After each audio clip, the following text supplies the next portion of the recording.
So we've got a little bit of course business to talk about before we get going.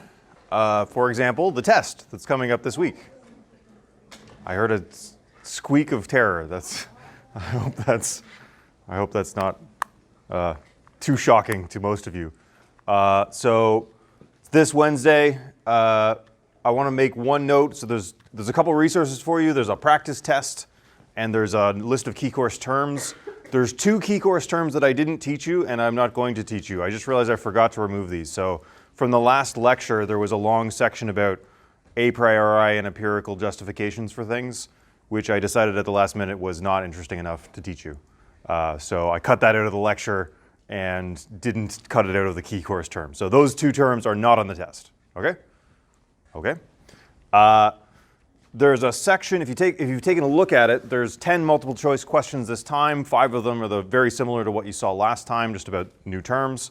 5 of them are of the following format. They say match the diagram to the argument. So I've given you 5 different arguments, 4 different diagrams.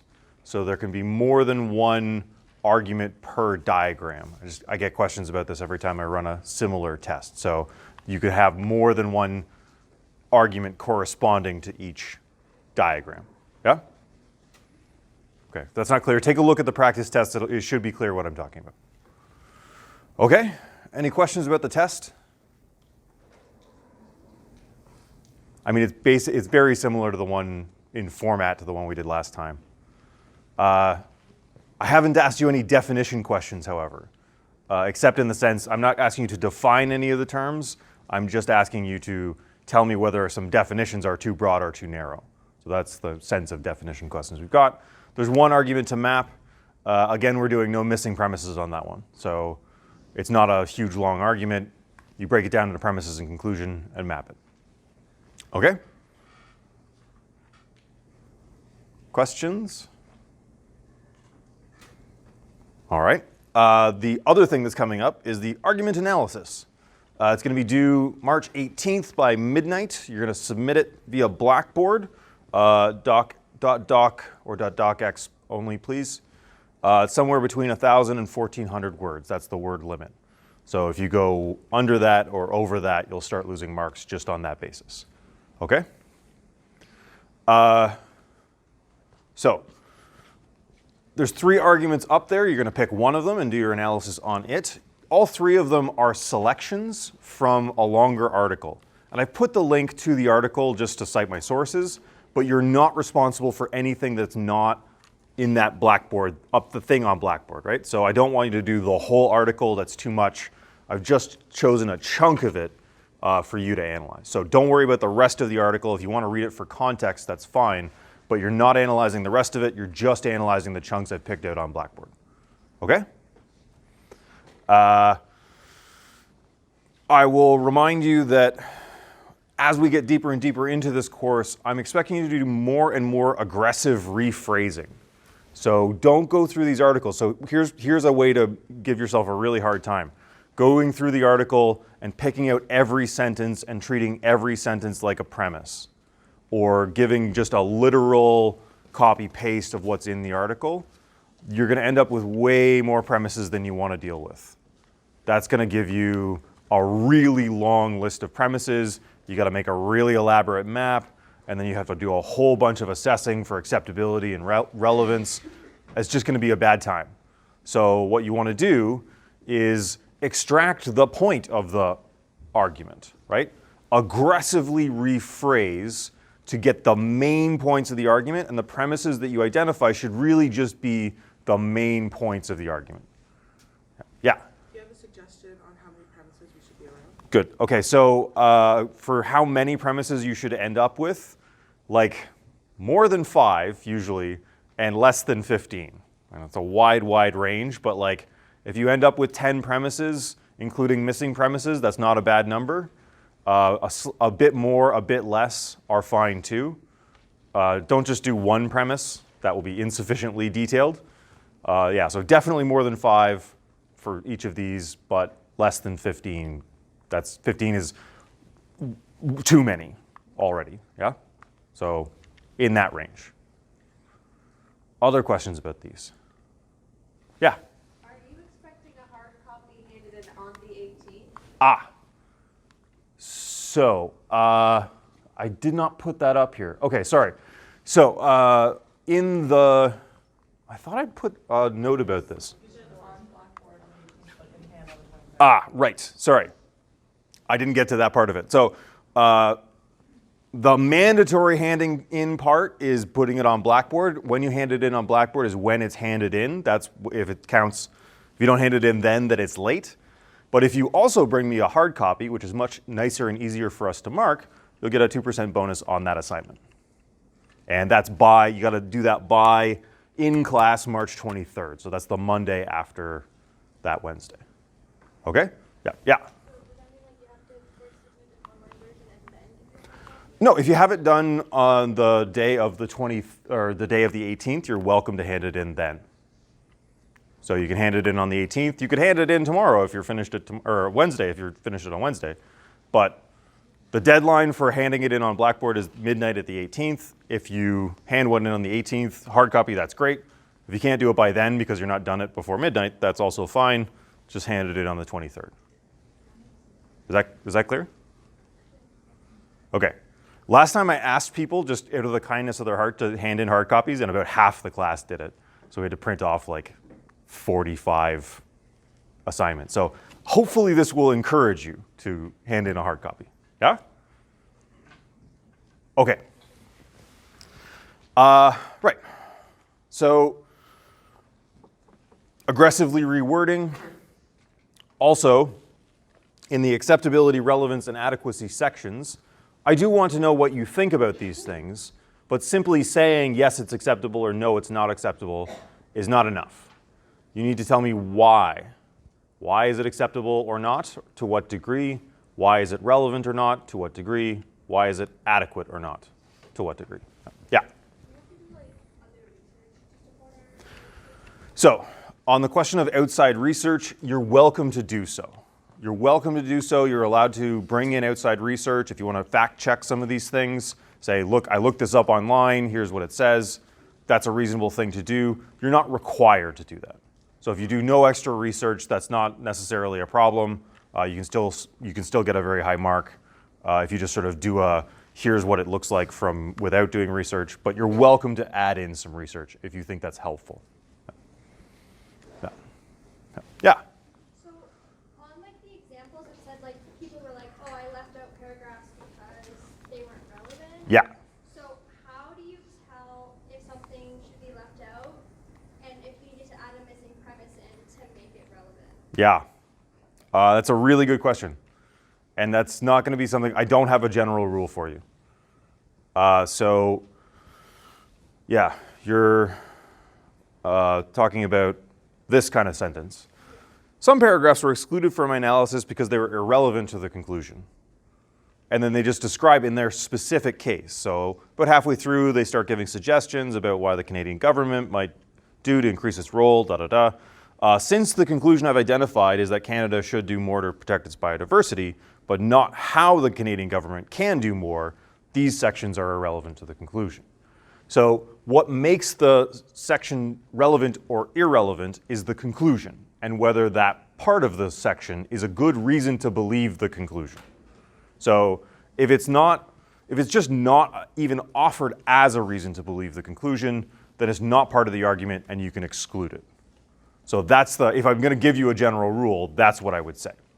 So that's stuff like background and context and asides.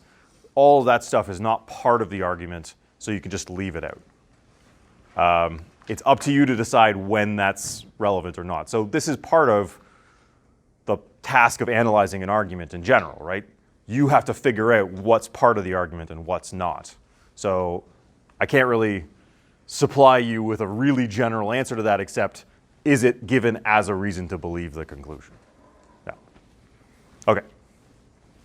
So you're going to break this up into subsections. The premise conclusion breakdown, of course, and the argument map come first. So you do a section on acceptability, a section on relevance, a section on adequacy, and then a very short consideration of possible counter arguments. Maybe just one possible counter argument. So you haven't got loads of space. The word count is not that high. This is not like a 20-page thing. So each of these sections are going to have to be brief. Another good reason to aggressively rephrase so you don't end up with too many premises, because the more premises you have, the less time you have to spend on any given one. The adequacy section in particular can be pretty short. Really, you're just summing up how your acceptability section interacts with your relevance section. You're saying, look, I said this in the acceptability section, I said that in the relevance section, and that means this for the overall argument. Bibliography, if you use outside references. If the only thing you're using is the stuff on Blackboard, you don't need a bibliography. You don't need to cite the thing that you're analyzing. I know what you're analyzing. Only if you use outside sources, which again is optional. It'll be marked in these 5 categories, so mark out of 25. Clarity of written expression, like I'm hoping for sentences, complete sentences with good grammar that make sense. Yeah? So did you write well, essentially? If you want to test whether you've written well, here's a exercise you can do. Read it out loud to yourself. And if it sounds clunky and weird, then you should rewrite it. If you want to do that on a really hard mode, have somebody you know read it to you. The cringe will be nearly unbearable, but you'll really hear it if something doesn't scan. Like if it sounds weird being said out loud, you probably need to rewrite that sentence. Okay? And spell check. Identification of premises and structure. So this is your argument breakdown into premises and your argument map. Acceptability and relevance, adequacy and counter-argument, each get 5 points apiece. And then depth of analysis is a kind of overall measure. So if you seem to really understand the structure of the argument, if you seem to have a good grasp of what parts of it are acceptable and relevant and adequate, if you seem to have just really gotten what's going on. So this is a sort of overall holistic assessment of your argument assessment overall. Yeah? Okay? Okay. So if you're wondering what kind of things you should say in the relevance section, here are some examples. So given these 3 premises, under the 2010 UN Convention, Canada promised to increase its protection of biodiversity from 9.6 to 17%. As of 2017, Canada has only managed to increase its percentage to 10. Canada is significantly behind its promise to the UN on issues of biodiversity. So those two, P1 and P2, are, I believe, dependent reasons for believing P3. So P1. So here's what the student said in their relevance section. So what they're doing here is explaining the arrow that leads from P1 and P2 to P3. P1 and P2 are relevant premises because they quantify how far behind is Canada in meeting its 2020 promise to the UN. If indeed Canada has only achieved to increase its protection rate by a mere 1% in the past 7 years, it's unlikely that Canada will be able to achieve its 2020 goal in the remaining 3 years. Therefore, P1 and P2, strong support for P3. The writing isn't super great there. Did that sound clunky when I read it out loud? It should have done. There's some grammatical errors in there. But nonetheless, they're saying the right things about relevance. Yeah? Okay. And I read this thing. This can also go in your relevance section. Just briefly describe why you left out some parts. Really briefly say, look, I left out this chunk and that chunk. They didn't lead to the conclusion because they're off topic in this way, so I didn't analyze them. Yeah? And finally, in the adequacy section. So here, what I'd like to see is some notion of the major subsections of the argument. So like when you've got, for example, 2 kind of broad sub-arguments. We've seen a lot of this. So this is kind of a sub-argument, and this is a sub-argument. And in the adequacy section, you've done an analysis on these premises individually. You've done an analysis on these arrows individually. Now tell me how they kind of add up to support or non-support for the conclusion. So, this whole thing works, maybe this whole thing doesn't work. That's the kind of goal of the adequacy section. So, while each of the two main sub-arguments would be relevant to establishing the conclusion if their premises were true, their questionable premises prevent the argument as a whole from being very adequate. How much support it provides for its conclusions depend on two key questions: whether P7 is acceptable and whether P2 really supports P4. So those two things are things they've already talked about earlier in the analysis. Whether P7 is acceptable, they've discussed it, and the relevance of P2 to P4, they've already discussed that as well. So you're kind of just summing up and boiling down what you said earlier in the analysis. Does that make sense? Okay. So get to work on if you haven't started already, get to work on your argument maps. That's the first step. You should be able to sort of get into this process by now. Yep. Yeah. What about counter-arguments? Counter-arguments. So in the counter-argument section, you're just considering something you might say back to this argument. Now, it's harder to do that if you find it to be a very strong argument, but there's always something you could say in reply. So what would somebody say to try to disprove that conclusion? Just think of one line of argument that somebody might reply with if they wanted to show that the conclusion is false. So if you haven't, to see examples, check out the sample argument analyses on Blackboard. Those should have some nice examples of the kind of, we're not looking for 500 words of counter-argument, just a short few sentences saying, look, if I was going to try to refute this, here's what I would say. Yeah? Yeah. Yeah. If we complete our premises and mapping Yeah. by Wednesday, Yeah. can we show you in class or email you, and can we get confirmation that we're okay? So you can email me or come to my office hours. Yeah. Yeah. Okay. I saw another hand up here. Yeah. Yeah. Hi. When we're making the map, Yeah. our arrows need to lead not just into the middle, they have to lead to a direct That's right. premise. And if there's a dependent relationship between premise one and then missing premise one, should we lead it to the premise, not the missing premise?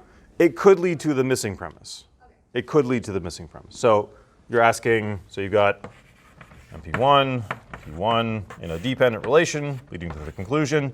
Keeping in mind missing premises are always in dependent relations. Here's what I never want to see. I never want to see an arrow going in between two premises. That's nothing, that's meaningless in our system, right?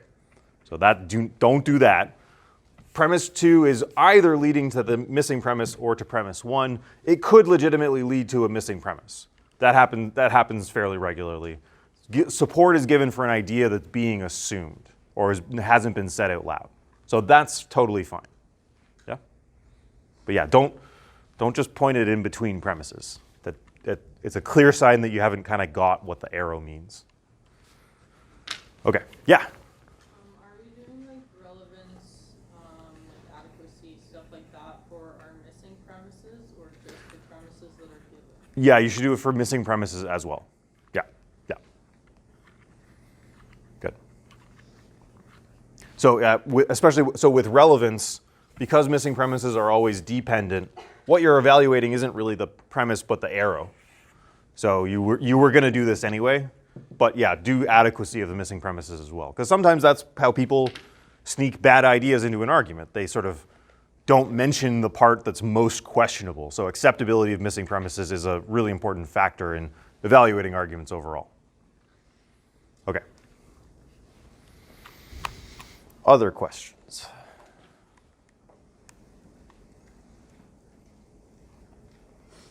Okay. Good. Okay, shall we move on to talk about relevance a bit then? Right. So, just to review, stuff you already know, we're talking about relevance, and we're not talking about the relevance of premises. We're talking about the relation of relevance between a premise and a conclusion, or a premise and another premise, right? It's a relationship between, so you can't evaluate the individual property of relevance. You has to be the relational property. Just like you can't be an uncle without being an uncle to somebody, right? My property of being an uncle is a relational property that holds between me and a niece or nephew. You can't just say this person is intrinsically an uncle. Yeah? Similarly, relevance is not an intrinsic property of premises, it's a property of the relationship between a premise and something else, a conclusion or another premise. The relevance relation in this context is the reason to believe relation. So the premise is relevant to the conclusion if it gives you a good reason to believe the conclusion, as we've gone over this substantially, yeah? So, maximum degree of relevance is, of course, deductive validity. That's when, if the premises are true, they guarantee the conclusion. They are the best possible reasons to believe the conclusion. So we've done that fairly as much as we're basically going to do it this semester. If you want to know lots more about deductive validity, symbolic logic is the place to go. They'll teach you all about it. To talk a little bit more about relevance for our purposes, however, let's talk about inductive relevance. So when the premise gives a reason to believe the conclusion, but not a certain reason, right? It doesn't give you certainty for the conclusion if it's true. It just gives you information that's relevant. Yeah? So let's talk a little bit about induction. Right. So, sorry. We've talked about this before. If you want to explain how these two premises are relevant to the conclusion, what would you say exactly? I mean, it's easy in this case. Anyone? Yeah. Because if all spiders weren't friendly, or if Gary wasn't a spider, we have no reason to believe that Gary is friendly. That's good. That's true. So that's why they're in a dependent relation. What argument form is this? Yeah. It's a modus ponens. So if I want to explain, you're right, but I was fishing for modus ponens. So if I want to explain how those two premises are relevant to the conclusion, I say these premises stand in a modus ponens to the conclusion. That's how they're relevant. Okay? So citing an argument form is a quick and easy way to explain how premises are relevant to a conclusion, which is, when you're rephrasing your premises, a good reason to put them in familiar argument forms. Yeah? If you can get them into a form of a modus ponens or a modus tollens or a disjunctive syllogism or a chain syllogism, the argument forms we've talked about, then you can explain very quickly and easily how they're relevant to the conclusion. It gets a bit fuzzier when you're outside of the familiar argument forms. You have to explain more of the details. So if you can get them into one of these forms, that's great. Most arguments that you're probably going to find out in the wild are going to be inductive arguments. So they're not deductive, but they're not terrible nothingness of an argument either. So the sun has come up every day so far, therefore the sun will come up tomorrow, is actually an inductive argument. It doesn't guarantee the conclusion with any certainty. Yeah? It actually turns out to be false if you go far north or south enough. The sun doesn't rise some of the time. Certainly might not rise tomorrow. Yeah? So very good evidence. I mean, I take it that we've got very good evidence the sun's going to rise tomorrow, but we don't have deductive certainty. So let's look at some argument forms that are inductive. Okay. So we'll have a few of these with very similar diagrams. I want this little green circle to represent a subsection of some population, and the big purple circle is the whole population. Okay? So 85% of polled Canadians wear toques. So you go around and do a poll. Okay, Canadians, how many of you do wear toques? And say you ask 1,000 people, and 8,500 or 850 of them wear toques. So that's your sample, and you've got some facts about your sample. An inductive generalization says, okay, given what we know about this sample of the population, we're going to infer that the whole population has that property as well. So therefore, it's probable that 85% of all Canadians wear toques. Call this inductive generalization. You're generalizing from a sample to a population. Yeah? Okay, so in general, we'll give you the kind of form of this thing. Z% of observed Fs are G, it is probable, therefore, that X% of all Fs are G. So, inference from a sample to a population. Now you can probably intuitively tell, or you probably have done some science or statistics that lets you know that this is not always a reliable inference, right? What can go wrong here? Yeah? Your sample doesn't accurately represent the rest of the population. Good, good. So the assumption of this inference is that the sample represents or is representative of the population as a whole. So in psychology, there's been a long-standing problem that they're just kind of getting to grips with, that their subjects have been, they say, weird. They're from Western, educated, industrialized, rich, democratic countries. For most of the history of academic psychology, here's how you get research subjects. You force first-year undergrad students to do your research thing for credit. That's how they round up students. They got a willing sample. They'll give you 2% of your course credit if you participate in their research study. But you, this group of people here in this room, are not representative in a whole lot of ways of the rest of Canada. For example, you've got more education than most people in Canada. You have access to higher education. That's not necessarily true of everybody, right? So the position that you're in is not the position that everybody's in, and is it true that you can generalize from the kind of things that first-year undergrad psychology students do to literally all the rest of humanity? Psychologists for a long time have assumed yes, and now they're figuring out that the answer is probably no. Yeah? So, or for another example, it used to be for many years, political polls, if you want to find out who's going to be voting for who, they'd call up your landlines. Phones used to be attached to the wall, and you could only walk a little bit away from them. And so for many years, that was fine, because everybody had one of these landlines, and nobody had anything else. But for like a period of 20 years or so, it was old people that had landlines, and young people had cell phones. But they were only calling the landlines. So they were overwhelmingly getting old people in their political polls. And old people tend to vote differently than young people. Or at least that's a skew, right? It's a bias in the sample. So they did eventually figure this out. Now they call cell phones, of course. But if you have a biased sample, you're not going to get a representative. You're not going to be able to go from knowing stuff about the sample to knowing stuff about the population. I'll just add another one.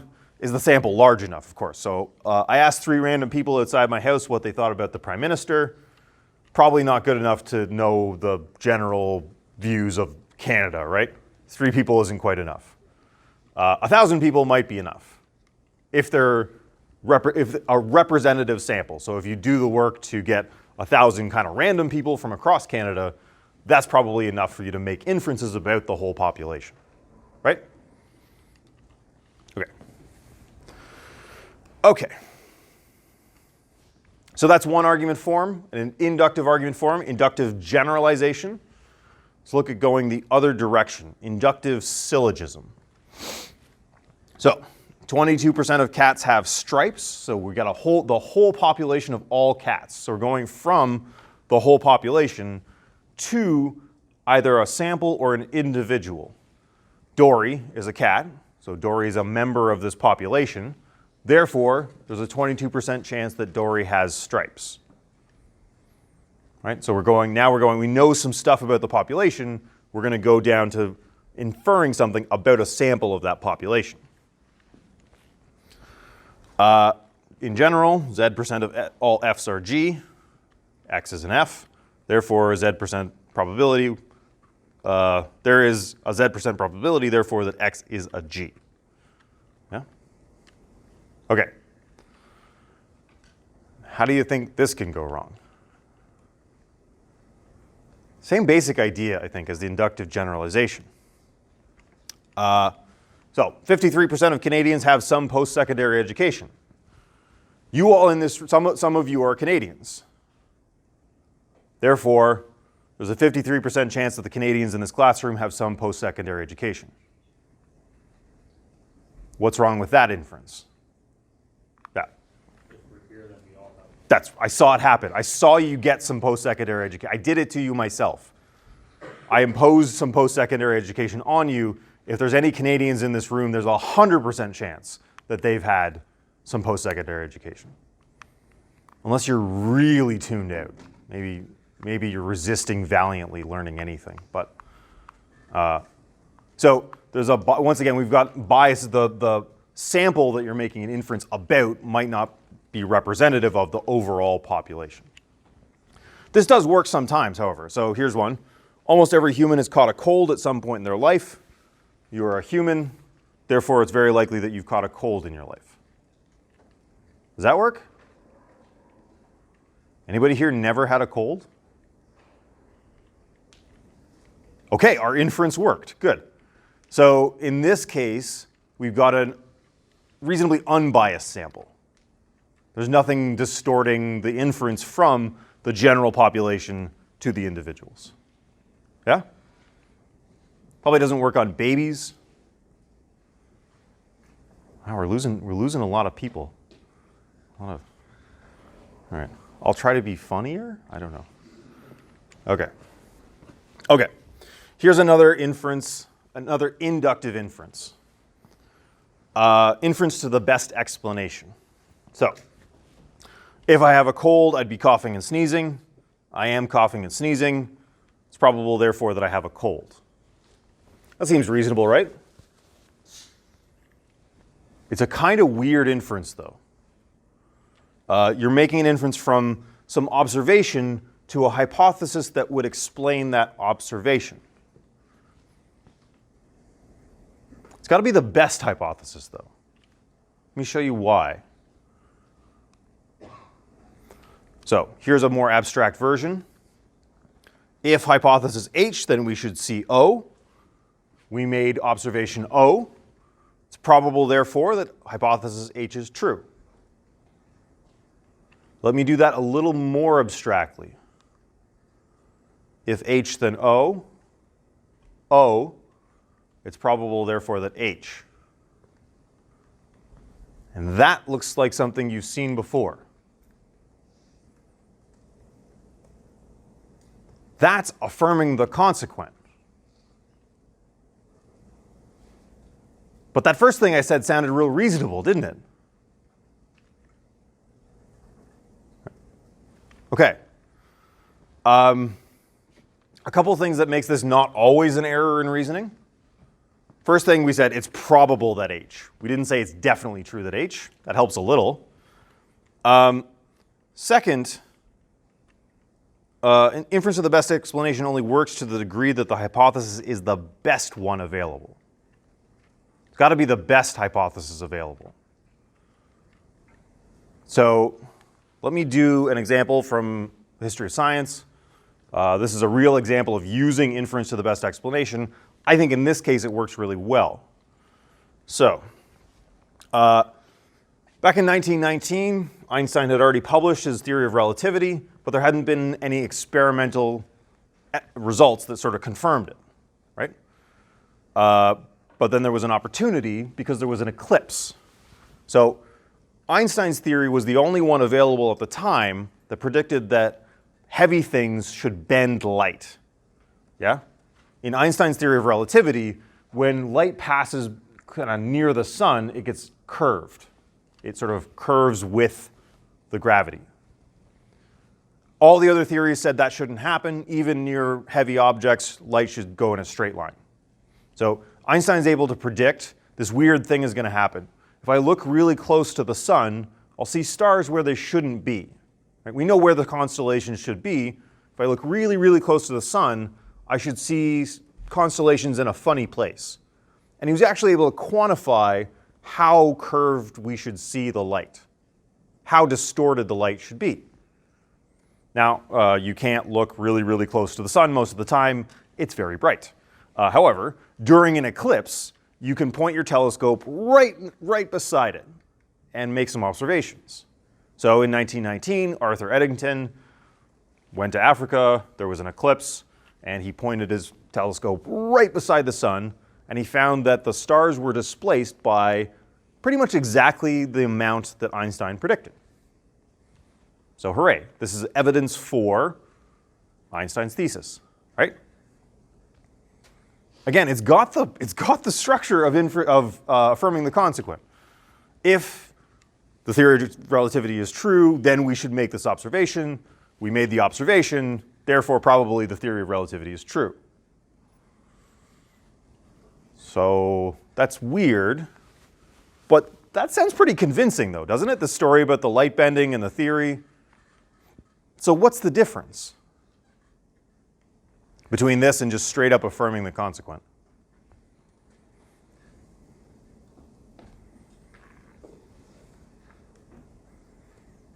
Yeah. That it is the best explanation available. Right, right. His was the only theory that tried to explain it this way. There wasn't any other theory that made this prediction. It's a very weird, specific prediction to make. It's very unlikely that if his theory was just completely wrong, we'd see exactly what it would predict. So in some sense, you get not just a conditional here, not just if H then O, but some ways towards if O then H. So you get something like a biconditional. Okay. But to make this work, it has to be the best or maybe the only available theory. So here's an argument. If somebody were secretly stealing my money, I would end up broke. Furthermore, I'm broke. Therefore, probably somebody's secretly stealing my money. What are some other hypotheses that might explain the same observation? Yeah. You might have spent it all. Maybe you didn't make that much money in the first place. Yeah. So there are other possibilities that need to be eliminated, right, before this is a reasonable argument. And if you eliminate them, then it becomes so currently it's a silly argument. But if you eliminated them, then you make it a strong argument, right?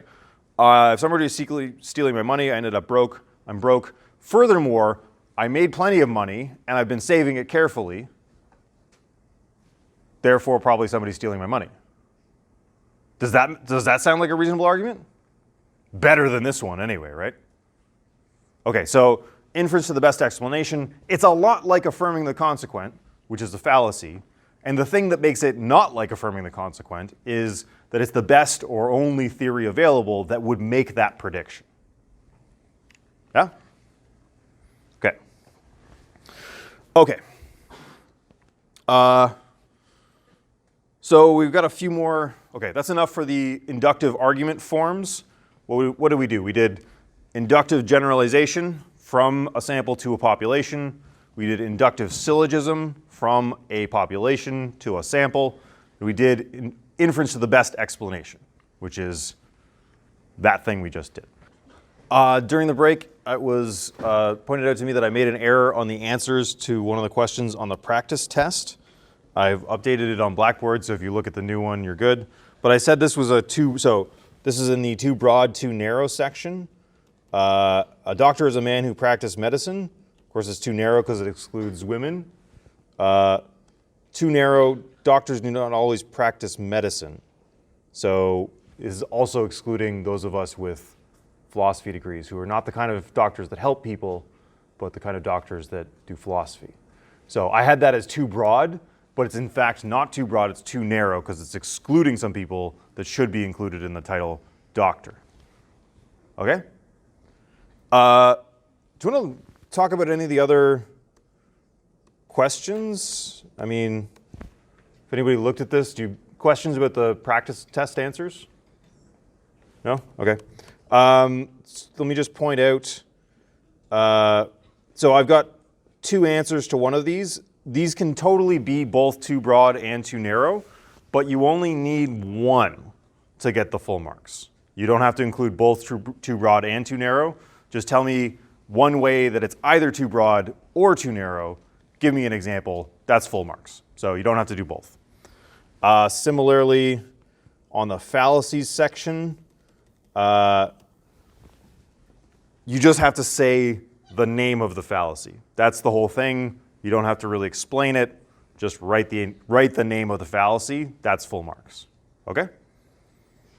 Okay. Enough of that. Unless there's any other questions about the practice test? Okay, let's do some more fallacies. Right. Okay, so, yep, yeah, please. Fallacies could be on our test? Yes. Okay, so everything we learned today too.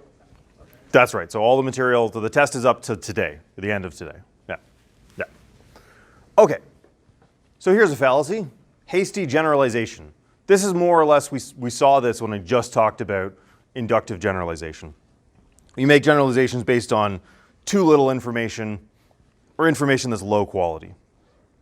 A classic example from the history of philosophy. I've seen 100 white swans, therefore all swans are white. All swans are white is one of the philosopher's favorite example of an inductive conclusion. Turns out that's wrong. It's just that the white swans are mostly in Europe and the black swans are mostly in the southern hemisphere, Australia and New Zealand. So if these philosophers had traveled around more, they would know that this is just false. They were worried about, like, how can I be certain that all swans are white? The answer is they're definitely not. There's tons of black swans around. Yeah? Okay, so hasty generalization. I think it's an easy one. We went over earlier this lecture ways in which inductive generalizations can go wrong. So any of those are sort of like examples of making a faulty generalization. Okay? Easy one to get warmed up. Okay, here's a more complex one. This is one that I see a lot online. A bunch of these are ones I see online. So I'd like to sort of spend some time with it. Appeal to authority.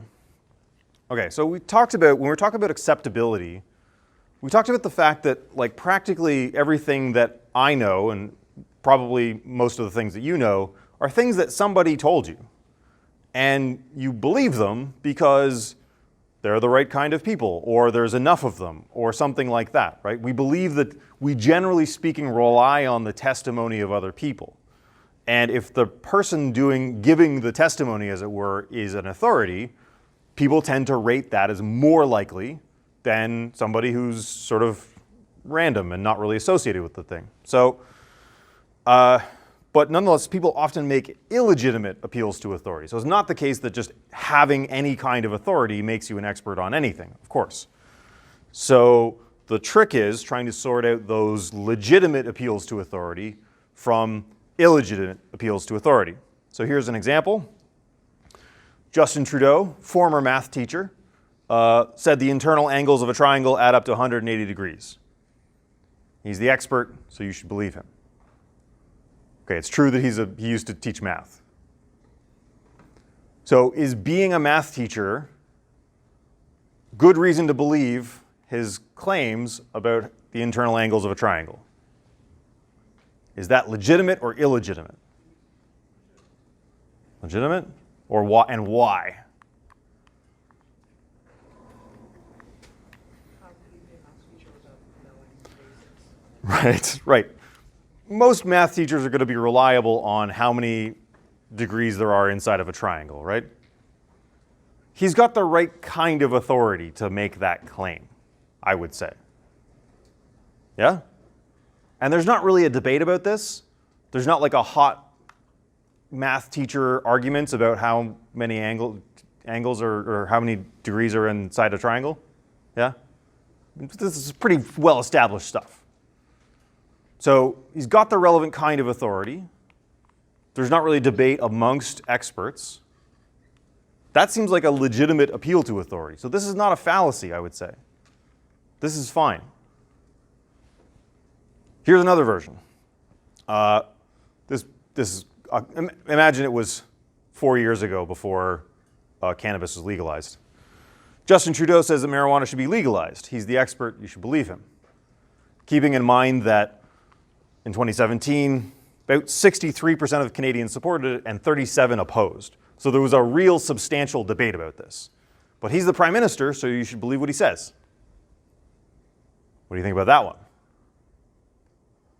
Yeah. Yeah. It's illegitimate.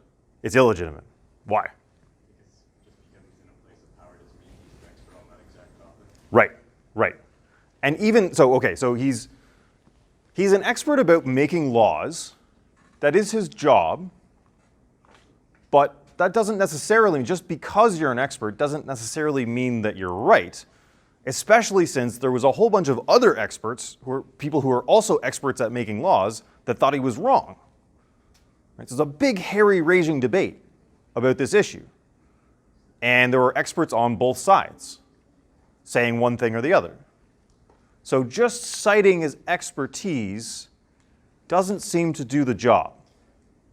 Yeah? I mean, he's got a position of authority. He's got a position of social authority, of course. He's prime minister. He's got the relevant expertise. Like, he does know about the lawmaking process. But that's not enough, right? If there are other people who have the relevant expertise and have social authority are disagreeing with you, that means just being an expert isn't enough to determine one way or the other. Does that make sense? Okay. Here's another one. 100% of astrologers, a very strong consensus, agree that astrology is a reliable source of information. Very strong expert consensus. They're the experts in astrology. They should know. So here we don't have a case of experts disagreeing with each other. The experts agree. Okay, so astrology is a real thing. And yep. Is it legitimate because the experts are inherently biased? Right. I would say that, I mean, I'm not saying that astrology is not a real thing, but this shouldn't be your reason for thinking it is, right? Because the expert consensus is one that's maybe not trustworthy. They are very much predisposed, almost by definition, to think that astrology is a workable thing. Yeah? So just being an expert, just having an expert consensus isn't enough. You've got to have some reason to believe that that expert consensus is reliable. Right? Okay, devastating argument. Of course, devastating argument. How about this one? 99% of climate scientists agree that climate change is real.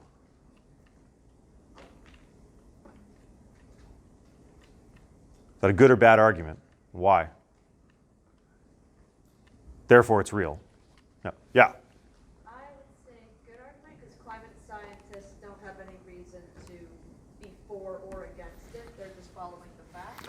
Okay, so here's a point that my extremely annoying uncle made to me once. They do have a good reason.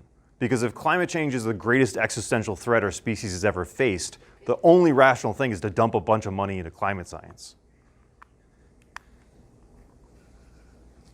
It's an extremely annoying argument. So you need something more than just that there's a consensus, right? Yeah. Yeah, I was just going to say it's illegitimate. Technically, it's illegitimate because climate change is real, but you're basing it off the wrong facts. Not just the consensus. You need something more than that. You need some reason to believe that the consensus is a reliable one. So the difference maybe between astrology and climate science is the climate scientists have models and observations and methods that are reliable. You might look to the history of predictions that they've made and how accurate they've been. So climate scientists have been producing predictions for a long time. You can compare their predictions to the reality. In my opinion, they stack up pretty nicely. The models that they're using are based on physics. The physics is extremely well confirmed. So just the consensus doesn't seem to be enough, right? You have to have some opinion about the quality of that consensus, right? Should you believe the expert consensus or not? So the argument for believing the climate scientists shouldn't just be, well, scientists say it, so it's true. It should be something like, there's a broad consensus among scientists who furthermore have a good track record of making solid predictions. Something like that, if you're going to make an argument for that. Yeah. My extremely annoying uncle will be proud to hear his objection voiced in a university classroom. Okay, so let's sum up. Appeal to authority. First of all, does the person have the relevant kind of authority? Just being in charge doesn't make you right. Yeah? So if Justin Trudeau started sounding off about quantum mechanics or string theory, Be like, dude, this isn't your thing. Go do your thing. Leave other people to do this thing. So they got to have the right kind of authority. They have to be unlikely to be biased, right? So it's got to be unlikely that the reason that they're saying what they're saying is for their own self-interest. And there should be an expert consensus, of course, because if 50%, I mean, it's a really bad move to cite philosophers' authority on anything because philosophers are notorious for disagreeing with each other. Right? Say, well, Kant said that this is true. Like, fine, I can line up 4 other guys who said something else. Right? So there has to be some agreement amongst the experts. And furthermore, you have to believe for some reason that that agreement represents reality in some way. Again, the astrologer case is my favorite example. Like, just because they all agree that their thing is real, they're the experts, there's an expert consensus, but maybe you don't consider that consensus reliable in the same way that you might consider the consensus amongst climate scientists reliable. Or not, climate change is a real thing, but whatever. It's not on the test. Okay, so there's a bunch of conditions under which it makes sense to appeal to authority, and if those conditions aren't met, then you've committed the fallacy appeal to authority. It's a confusing name because there's a good version and a bad version, yeah? But just the fact that you've appealed to somebody as an expert doesn't make you wrong, nor does it necessarily make you right. Okay, happy with that? Good. Okay, let's move on to another one. Another one that gets hideously abused online. Ad hominem, another Latin name. I'm sorry for all the Latin, but this is just how we talk in philosophy. Literally translates to against the person. So, it's a bad idea to say somebody is wrong because they're a bad person. The extremely unfortunate truth is that bad people say correct things all the time. Not literally all the time, but like very often, you know, the worst person you've ever met said something correct. Just because they're horrible doesn't mean they're wrong. So it's not an ad hominem fallacy, however, just to say bad things about people. And it is not an ad hominem fallacy to be mean to somebody. Yeah? Criticizing somebody is not the fallacy. The fallacy is you're wrong because you're bad. Yeah? And that's a fallacy because bad people say correct things on the regular. So, is this a fallacy or an extremely reasonable thing to say? Your multiple arrests for reckless driving make you unsuitable as a bus driver. Now you're criticizing the person, right? This is at the person in a literal sense. You're a bad driver. Yeah? It's not a bad reason because the thing you're criticizing them on is related to what they're applying for. Right, right. You want to be a bus driver, you should be a good driver. This is evidence that you're a bad driver. It's not irrelevant. So the fallacy is to say something irrelevant to the conclusion, right? That's, in general, that's what fallacies are. Something that turns out not to be a good reason to believe the conclusion. In this case, you're giving them a really good reason to believe the conclusion, even though it's probably unpleasant to hear, and it's specifically about the person, maybe the character or something like that. So criticizing somebody's character is not the ad hominem fallacy. Okay. Your analysis of the data is all wrong. You forgot to carry the 2. You jerk. Is that a fallacy? No. It's unpleasant. You're being rude. But that's not a fallacy. That doesn't diminish. So if you forgot to carry the 2, if you made a calculation error, your conclusion is very unlikely to be correct. Or the bottom line is very unlikely to be the right number. So that's the reason being given, and then they just put some stank on it. Yeah? They just were rude and mean about it. This is the one I see most often online. People confuse being nasty with committing the ad hominem fallacy. They're not the same thing. That's not to say you should be nasty or it's okay to do that. This person's being rude, and they're going to make the person who's listening to them unlikely to believe them. Right? You're going to create the distance. You're not going to have the common ground and goodwill that you need to have a productive conversation with somebody. I've kind of been emphasizing all along. Argument in the sense of giving and receiving reasons to believe depends on goodwill and people cooperating. It's very much a cooperative activity. So the more nastiness you put into your way of communicating, the faster that's going to break down. It's not a good strategy, but it's not ad hominem either. Yeah? You can't trust the prime minister. Anyone in power is only looking out for themselves. Is that a fallacy? Is that the ad hominem fallacy? Are they saying you're wrong because you're bad?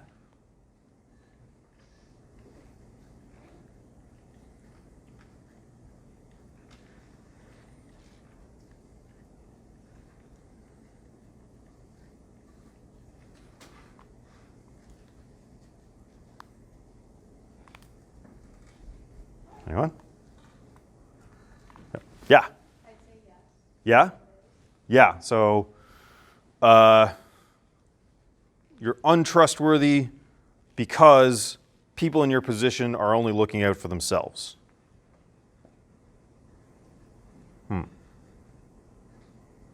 Maybe? Further thoughts? It is a generalization. Is that bad? Yeah? It's bad to do generalizations? That's bad for science. Science is all about generalizations.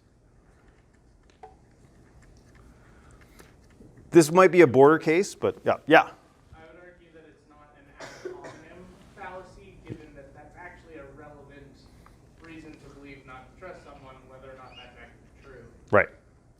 I think that's probably true. I think that's so. If I had to say yes or no to this, I would say no. It's not the fallacy. It's bordering on it though. It's bordering on it, but I would say this is not an example of fallacy because if it's true that anyone in power is only looking out for themselves, then you shouldn't trust the prime minister. So, yeah. The last one wasn't that either, right? That one?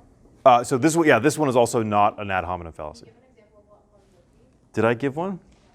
No, I didn't. Okay, yeah, so I should have put up an example of an actual ad hominem fallacy. Okay, so I think that you shouldn't trust Justin Trudeau's policy on trade because he has extremely poor taste in Halloween costumes. He does have extremely poor taste in Halloween costumes. That's bad, and I think he's a little bit of a bad person for doing that. So it's a mark against his character that he dresses up poorly. But that doesn't make him wrong about international trade, right? So it's when you criticize somebody's character in a way that's not relevant to the conclusion you're trying to draw. Or like, your parent tells you you should go to university and say, I don't believe you, you're a drunk, or whatever, right? It's like they could be right about your life, even though they have bad properties. I think I give one in the next section. So so within the broad category of ad hominem, here's a narrower version of it.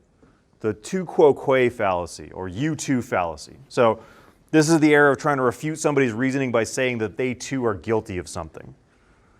So, for example, suppose somebody with a cigarette in their hand says, yeah, you really shouldn't smoke.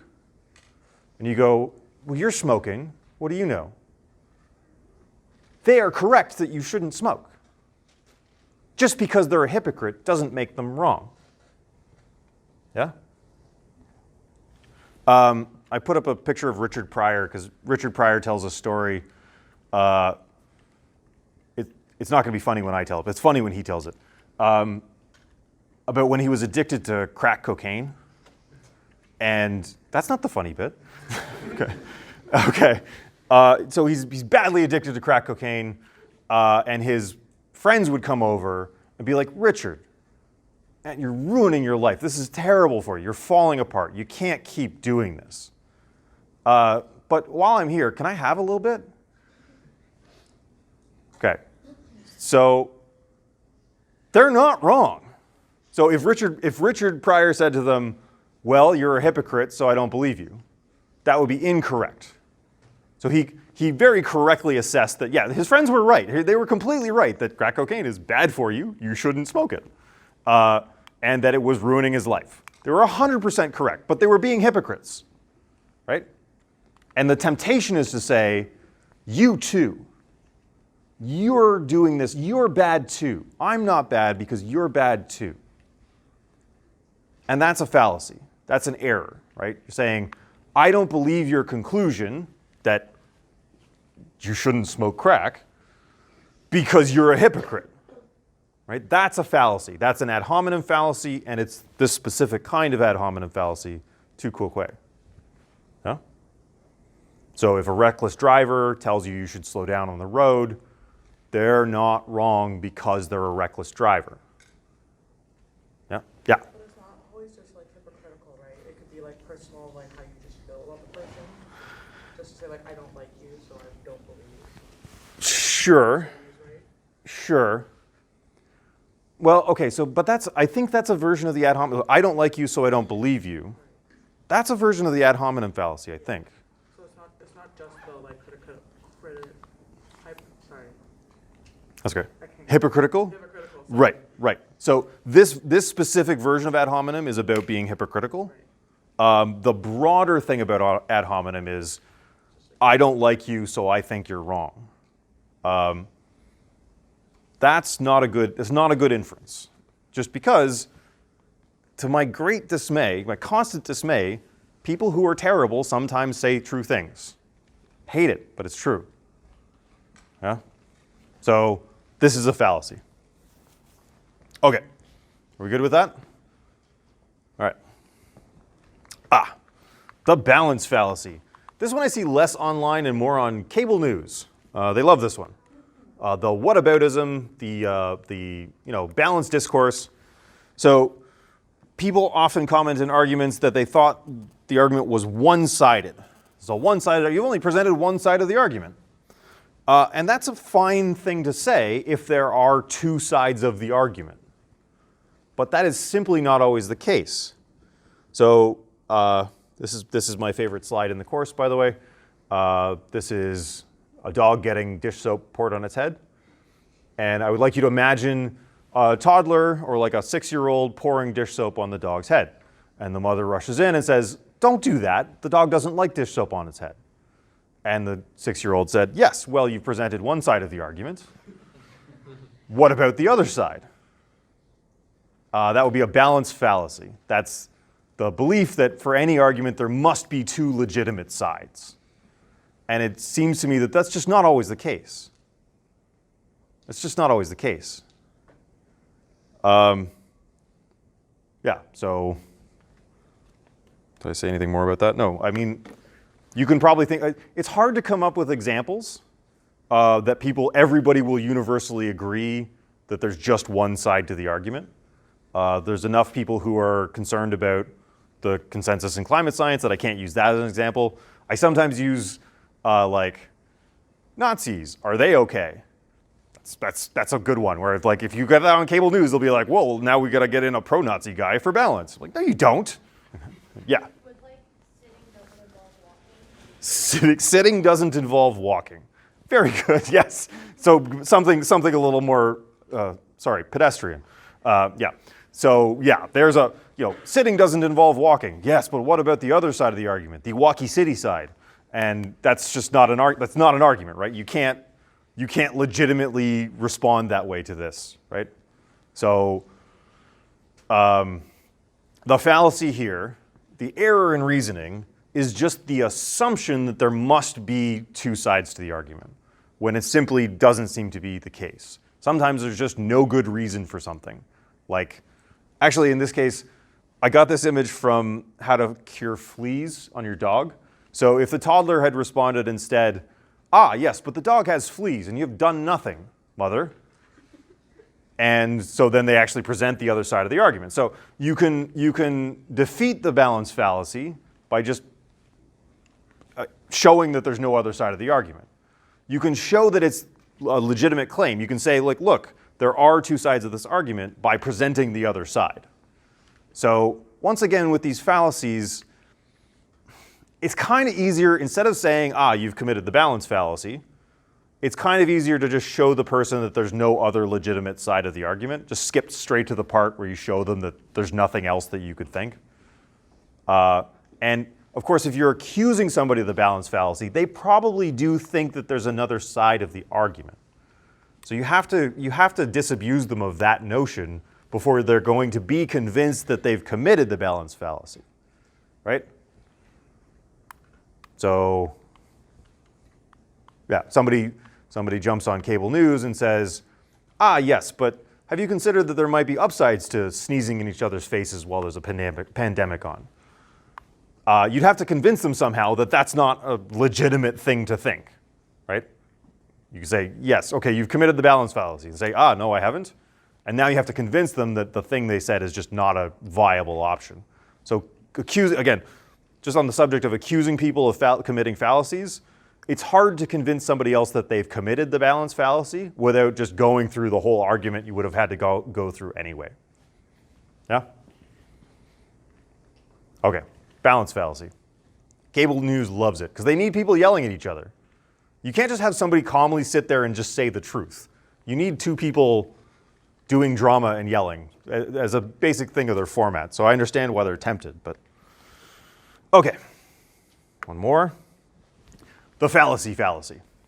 So this is the error of thinking that because an argument is a bad argument, the conclusion must be false.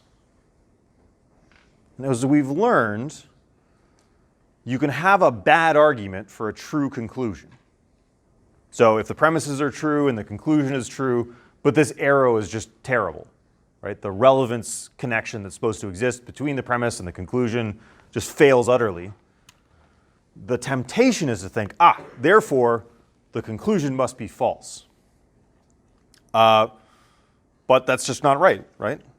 It means one line of support for the conclusion is gone. But that doesn't mean that there couldn't be others. There could be other ways of supporting this conclusion that haven't been identified by this argument. So the basic picture is just because somebody's committed a fallacy doesn't mean their conclusion is false. Yeah? Could you think of this as a form of denying the antecedent? Denying the antecedent. So P then Q, not P, therefore not Q. All right. So we say, if this premise, then this conclusion. It's not the case that the premise is true, therefore it's not the case that the conclusion is true. Yeah, that works. Good. Okay. And just to round this out, we'll do an example. Some of the data used to build climate models comes from old, outdated methods. Their inferences are unfounded, therefore global warming is not real. The first bit's actually true. There is some old, outdated data being fed to these things. Does that mean that climate change is not a real thing? No. You'd need a much stronger argument than that. Right?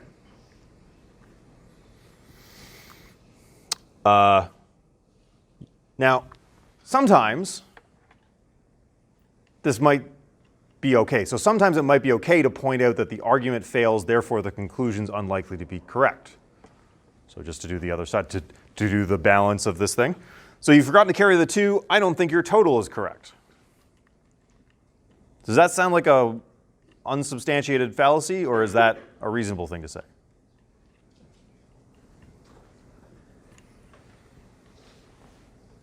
I think that one's pretty reasonable because, if you forgot to carry the 2, the chances that you got it right by accident are very low, right? If the only argument you have, so here's my argument for why I think the total pop and chips expenditure for this month was $27. You give the numbers, $27. And somebody says, oh, you forgot to carry the 2. It's $47. Well, there's no other argument available for that conclusion. So your belief in that conclusion should be pretty substantially undermined. Yeah? So the fallacy says just because one argument fails doesn't mean the conclusion's false. But if all of the arguments fail and the conclusion is kind of unlikely, then it's reasonable to conclude that the conclusion is probably false. All right? Okay. And, of course, there's the fallacy, which is this. You've committed the fallacy, so I think you're wrong. It's known as the fallacy. There you go. That doesn't come up a lot. I haven't seen that one lately, but just to round it out. Okay. So just because an argument is invalid doesn't mean that the conclusion is necessarily false. But if you undermine all or most of the evidence for a claim, then reasons to believe it are lacking. So showing an argument's flawed shows that your degree of belief in the conclusion should not be changed by it, right? So if the argument fails utterly, your degree of belief in the conclusion should stay the same as it was before you heard the argument. But not changing your degree of belief is different than going straight to, I'm sure this conclusion's false.